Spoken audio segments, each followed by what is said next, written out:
Today is Wednesday, Parashat Va'era, and we're learning the Chok L'Yisrael. We explain today the Gemara from Chok L'Yisrael. Tanu Rabbanan, our rabbis taught, Velo tonu ish et amito. The pasuk in the Torah says, a person should not cause grief to his fellow Jew, not offend with words. And the Gemara asks a question, Be'ona'at devarim hakatuv medaber.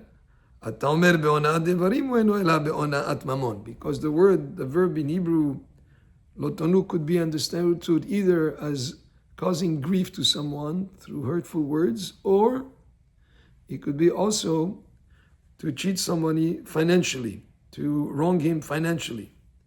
So the question that Gemara asked, is he speaking about wronging a person, causing grief, or is it talking about causing some financial loss to somebody? כשהוא אומר, וכי תמכרו מקל לעמיתך, או קנו מיד עמיתך, אל תונו, הרי הונאת המעון אמור.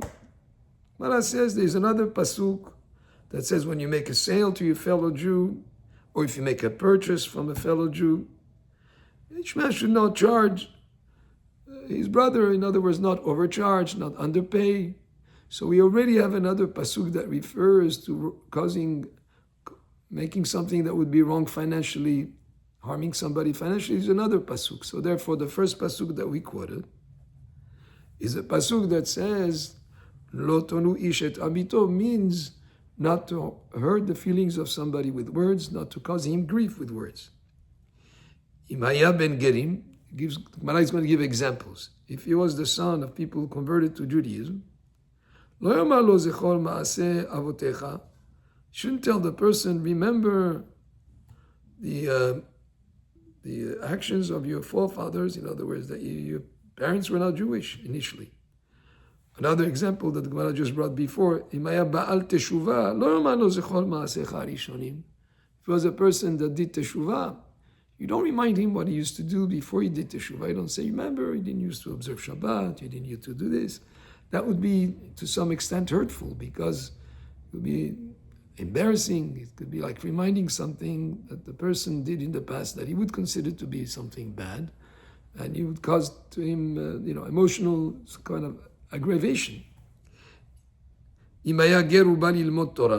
he was himself a convert and came to learn Torah, he shouldn't tell him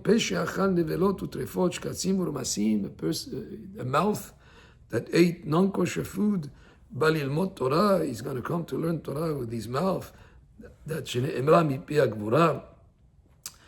was said, from Hashem, that came from, was uttered by the mouth of Hashem. Again, that would be words that would be hurtful to that person. If a person had suffering, or if he had a disease, or he had, chas v'shalom, let's say, buried one of his children, the person should not speak to him like as Job's friends told him. What they told him, they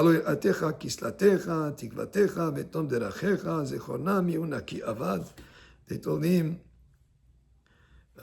it's your fear, your confidence, your hope in the integrity of your ways. No, remember, whoever punished being innocent, in other words, you're for sure not innocent if you got punished with these things. You don't tell somebody who's going through suffering, you must be that you have done something wrong, and that's why you're getting punished.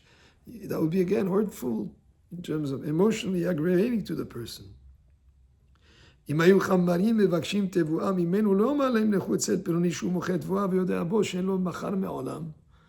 Also, not to be deceitful with words.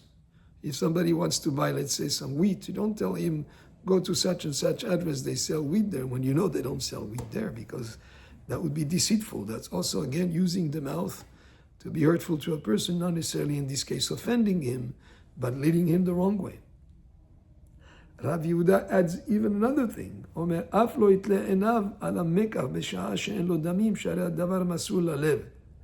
V'chol hadavar masul lalev ne'emar bo ve'yareta me'elohecha. He says that if you're not intending to purchase something, don't give the impression to the seller that you're about to purchase it, because that again would cause him great disappointment when you don't.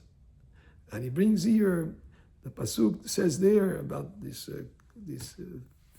area of wronging somebody, causing aggravation by giving him the false hope that you're going to buy. The pasuk says, "V'yareta me'elohecha." You have to be afraid from Hashem because Hashem knows what's in your heart. You're giving the pretense that you're about to buy, but in your heart you're not intending. Amar Rabbi Yochanan mishur Rabbi Shimon ben Yochai. Rabbi Yochanan said in the name of Rabbi Shimon ben Yochai, Gadol ona'at devarim ona'at mamon. Causing grief to somebody with words is even worse than cheating him with money. Shizene Emar, because on that it says, V'yareta me'elohecha. When he speaks about causing aggravation or grief to someone with words, it says the pasuk should be afraid from Hashem. Bezeh, but causing wrong to somebody financially, it doesn't say next to it, V'yareta me'elohecha, you should be afraid from your God. The Rabbi Elazar Omer, says the reason why causing grief to somebody with words is worse than wronging him financially is because ze begufo v'ze b'mamono. Because causing aggravation to someone is harming him, the victim's person.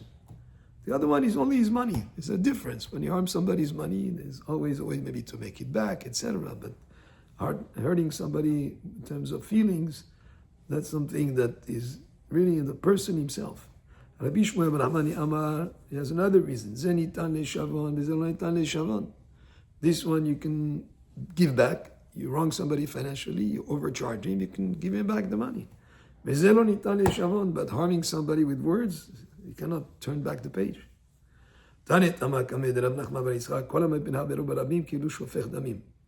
It was taught in front of Rav Nachman bar Yitzchak, anybody that embarrasses a person in public, it is as if he was causing, it's equal to murder, as if he was spilling blood. Amale Shapir Ka'amart, he told him, you know what? It is right what you said. Because we see that when you cause somebody shame, the redness departs from the face, and then the person becomes pale. So it's like as if pouring the blood. Amale Abai le Rav Dimi. Abai told Rav Dimi b'Ma'arava in the Israel, which was at the time compared to Babel in the west. What are they so careful about? Amale told him, Amale asked him, they're very careful not to embarrass people in public. Because Rabbi Chanina says, everybody goes to Gehinom except for 3 people. Rabbi says, everybody goes, cannot be, but rather, Emma should say, anybody that goes down to Gehinom, Olim, they go up from there. Except for 3 people that go down to Gehinom and don't go back up. The Eluhen, in other words, they get very punished in a big way. Eluhen, number 1, about Eshet Ish, person who had relations with a married woman. It was not his, so that's adultery. And a person who embarrasses another in public. And a person who gives a nickname, a bad nickname on another person. But says, wait a minute, Mechane Ainu Malbin is the same thing. If he gives a bad nickname, it's the same thing as embarrassing a person. And the Gemara answers, Afal Gav de Dashbe Bishme. Even though the person is accustomed to be called by that name, and he does not get any more embarrassed by that, you should be also careful not to call them by their nickname. And that was the Gemara for today from Chok Israel. Baruch Adonai le'olam. Amen ve'amen.